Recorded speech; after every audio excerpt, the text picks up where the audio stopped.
Continuamos en Visto Bueno Radio.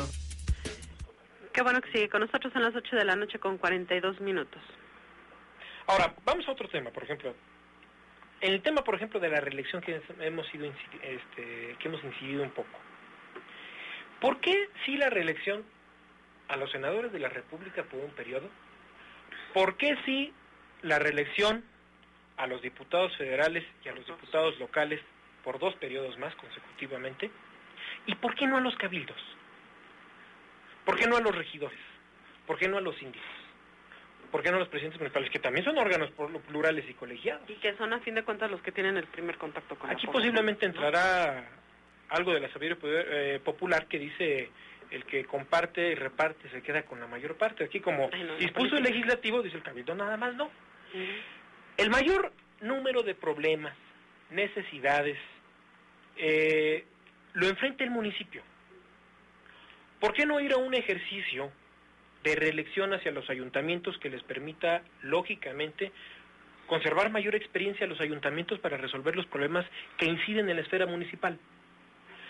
Eso es verdaderamente un problema grave, primero, porque si vamos a un escenario de reelección de los órganos que se constituyen de forma plural, como es el caso del Senado de la República, como es el caso de la Cámara de Diputados Federales, el caso de las cámaras de diputados locales, ¿por qué no el caso de los cabildos? ¿Por qué no generar una ampliación de periodo o una reelección de los ayuntamientos? Por ejemplo, en el escenario federal, Acción Nacional trató de evitar a toda costa que hubiera un escenario de reelección de los ayuntamientos. Mira, yo la verdad en este apartado me parece que la estrategia fue casi bipolar, porque cuando se discutía aquí hace que más o menos un año, ¿no? Un año más o menos. Cuando propone el exgobernador Miguel Osorio la ampliación del mandato de los ayuntamientos a 4 años, que finalmente se aprobó, el PAN argumentaba que no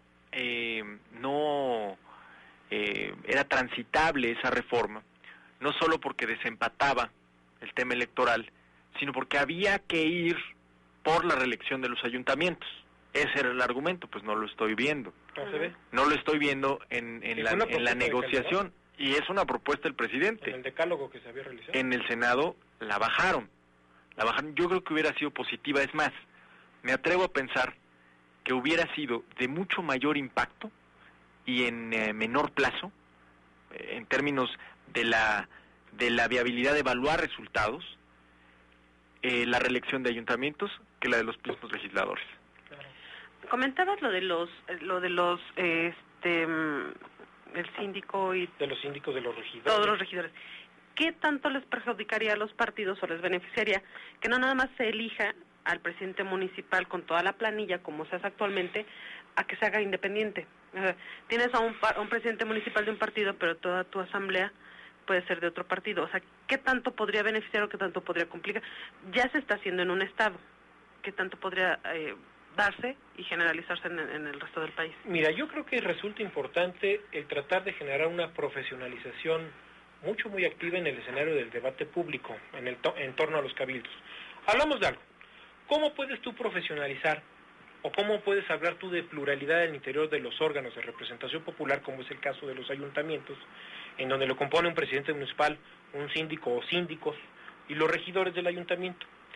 Que estos mismos, porque también, tú emites tu voto de forma directa y tú estás eligiendo no nada más al presidente municipal, sino al síndico y a un determinado número de regidores que determina la propia legislación electoral en base al rango de población que tú tienes determinado por el Instituto Nacional de Estadística, Geografía e Informática, el INEGI, en su último censo. Pero ¿por qué no entrar a un proceso verdaderamente de elección? Para poder decidir, que los ciudadanos incidan, que para poder conformar la esfera municipal, en el caso de síndicos regidores, también puedan ser electos, por ejemplo, como el caso que dices de esta entidad, que al parecer es Nayarit, en donde se está construyendo hoy que los síndicos y los regidores sean de igual manera electos de forma directa por la ciudadanía, en base a como si fueran diputados locales. Hacerlo chiquito, porque al fin de cuentas, mira, ellos son los que construyen reglamentos, tienen una facultad legislativa como se los impone el 115 de la Constitución Política de los Estados Unidos Mexicanos. Aquí lo importante es ver, ¿por qué no entramos a esos esquemas? verdaderamente de profundidad en los ciudadanos, en donde los ciudadanos verdaderamente, hablamos del tema del municipio, en donde incide el mayor número de problemas, necesidades, de obras, de servicios, de la calidad de la atención del propio gobernante, es en la esfera municipal. Y ahí es donde teníamos que haber sido más incisivos para poder reformar verdaderamente, contextualizar al nuevo municipio mexicano que verdaderamente demanda la sociedad. Un municipio que responda a las necesidades, un órgano de gobierno construido de forma plural, de forma democrática, que permita en todos los escenarios fortalecer ese escenario del municipio. Que aquí es lo importante, tratar de incidir en esos esquemas. ¿Y por qué nada más dejar mocha el tema de la reelección y nada más dárselo a los diputados locales? No, además, el problema de esto es que los ciclos legislativos se cierran. Es decir, una vez aprobada la reforma política nos va a pasar lo que la reforma energética en el 2008, es decir, esta percepción y esta pretensión por parte de los que la promueven de que todo quedó arreglado, claro, y de que nada es perfectible, y de que se alcanzó la reforma posible, no la deseable, pero lo demás queda en el cajón de los recuerdos. Entonces yo creo que hay que notar que estamos alcanzando, o están alcanzando los senadores, los consensos necesarios para sacar una reforma mínima, y no dejar en el tintero una exigencia ciudadana de reforma política. De ahí a alcanzar la reforma política que este país necesita para tener una democracia más gobernable y más eficaz, hay un tramo muy grande. Totalmente. Ahora, hay que apuntar, me gustaría, porque se nos va a acabar este bloque, rápidamente quisiera yo hablar del tema de la ratificación por parte del Senado de varios cargos que hoy son, facultad del Ejecutivo. Sí, también se está discutiendo la ratificación de nombramientos en materia de telecomunicaciones, de energía, de competencia económica, coroneles y demás jefes superiores del Ejército, Armada y Fuerzas Aéreas Nacionales. Suena muy bien que el Senado de la República pueda tener injerencia en los nombres que finalmente van a incidir en políticas públicas tan importantes para el curso de este país. Sin embargo, hay que notar que en los últimos años, cada facultad de nombramiento o ratificación del Senado de la República y de la Cámara de Diputados se convirtió en una carta de negociación. Entonces yo vería muy riesgoso que suceda con los miembros de las Fuerzas Armadas o con los miembros del sector de telecomunicaciones en el ámbito público, lo que hoy estamos viendo con los consejeros del IFE, que llevan 6 meses sin poder nombrarlo, porque entonces todo se vuelve negociable. Y es decir, si estoy en ese momento, la coyuntura obliga a platicar sobre reforma electoral o sobre reforma laboral, bueno, ¿cuántos coroneles me toca? Y de a cómo nos va en el sector telecomunicaciones. ¿Me explico? Creo que es importante dejar esta visión de que el Congreso es un mercado donde se va a hacer trueque. Creo que en el papel esta es una reforma que puede sonar muy bien. En la práctica y de facto creo que puede ser muy peligrosa y amarrar muchos nombramientos al vaivén y al ánimo político del momento, Carmen. Sí, sin duda, y lamentablemente seguimos con este tipo de cuestiones dejando a un lado a la ciudadanía, porque todo sería a merced de lo que los partidos políticos negocien según sus intereses. Y es, por ejemplo, lo que se dice aquí, ¿no? ¿Por qué han transitado casi medio año y no se han podido nombrar a los 3 consejeros del Consejo General del Instituto Federal Electoral?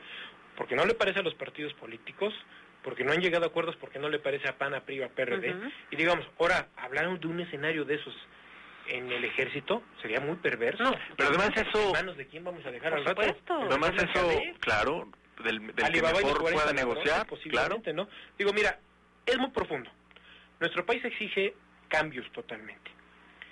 Mecanismos más accesibles de participación ciudadana, pero es necesario construir un nuevo sistema político a partir de una reingeniería total que le permita a la ciudadanía participar de manera activa, hacerlo de forma transparente y que sus decisiones verdaderamente se vean tomadas en cuenta. Si no, de nada sirve. Pero esa reforma hay algo, el costo político del 2012, ni un partido político lo quiere asumir, ni PAN, ni PRI, ni PRD, ni las 3 principales fuerzas políticas no quieren asumir el costo de una reforma política que le represente una derrota en la mesa de las negociaciones o una derrota en la mesa de la no nos vamos tan lejos, al 2012 está la del 2011 en julio, que a fin de cuentas es el preámbulo para importantes, eso, ¿no? El caso del Estado de México. Por supuesto, entonces, efectivamente, ningún partido va a querer asumir los costos que hoy veíamos ahora los graves reclamos de Javier Lozano en contra de Moreira, porque... Bueno, Lozano está convertido no en el vocero de la Secretaría del Trabajo, sino en el vocero del PAN. Ah, sí.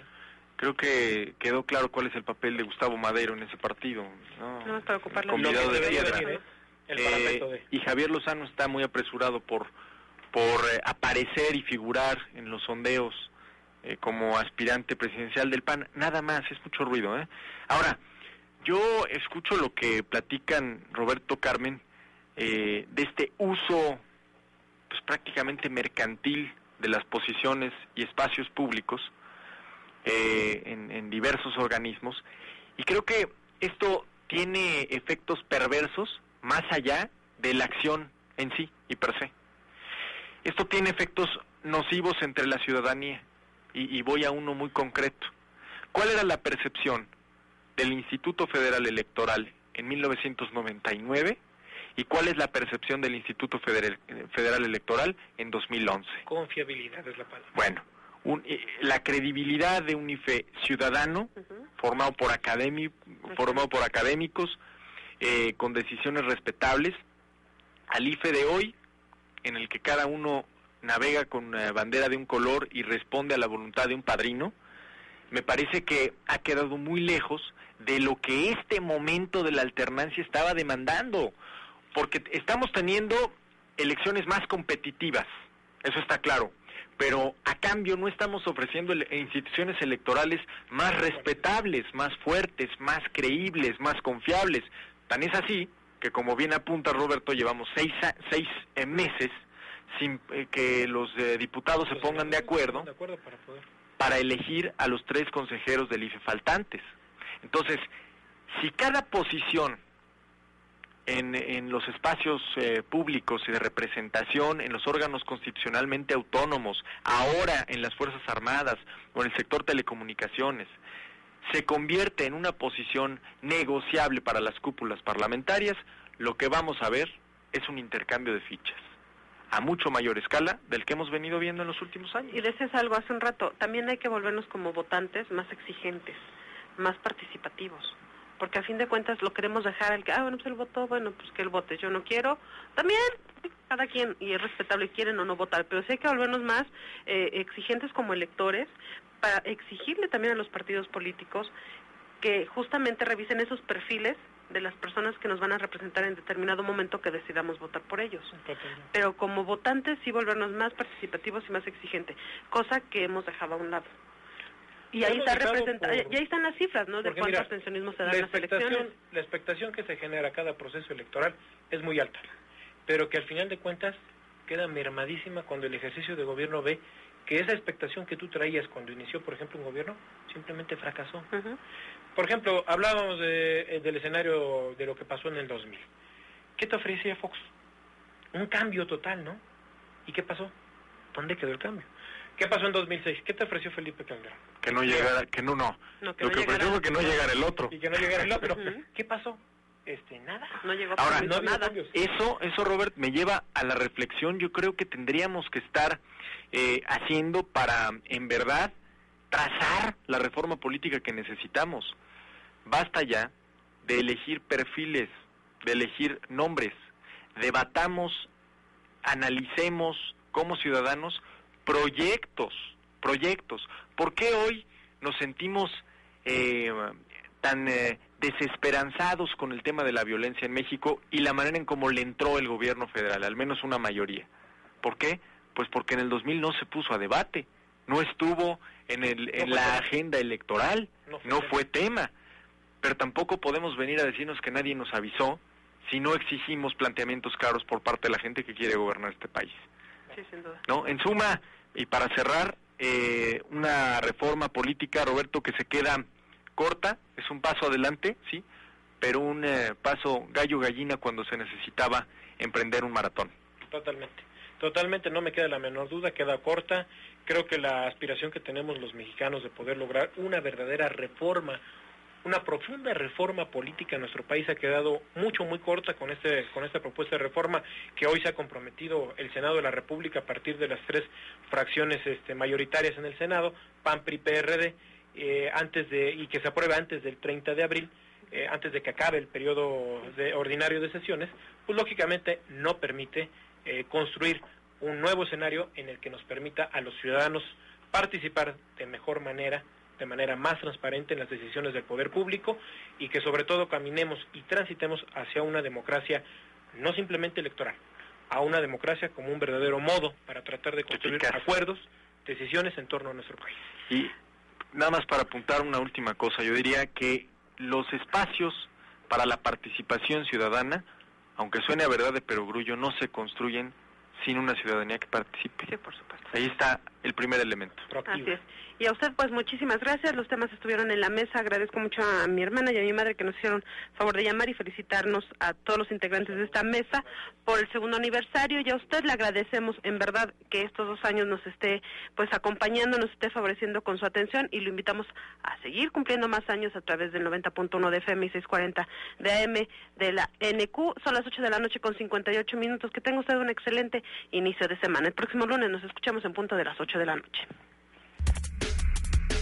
NQ La Superestación presentó Visto Bueno Radio, el programa donde la experiencia y juventud periodística se conjugan en el análisis político. Le invitamos a que el próximo lunes nos sintonice y juntos demos el Visto Bueno. Buenas noches.